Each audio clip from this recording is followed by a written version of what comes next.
ও ভাই শোনো, দাঁড়ান দাঁড়ান। কি ভাই? এই যে তোমরা বলে সবাইকে ফতোয়া দিয়ে মেহরবানি দেন, 3টে রোজা রাখি বলে 30টে রোজা সওয়াব পায়, এ কি করেন দেখেন, নতুন নতুন ফতোয়া দেন, কারণ কি? কারণ শুনবে স্যার, কোন?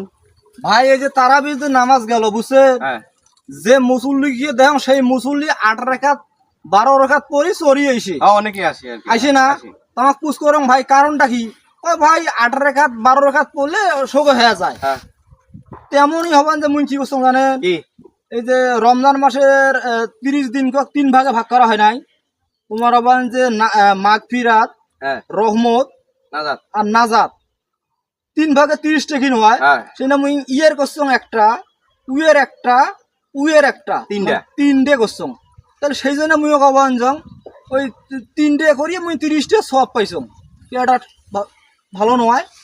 ও মানে কি ওটা ঘুরেছে না কি পাশে? হ্যাঁ হ্যাঁ, যেমন আমরা যেমন কয় বলে যে 8 রাকাত 12 রাকাত করলে শোকে নামাজ হয়ে যায়, সেই জন্য মুইও কয়ে বাড়াইছম যে মুই 3টে রোজা করলে মোর 30টে রোজা হয়ে গেছি। ও এই কাহিনী। হ্যাঁ ভাই।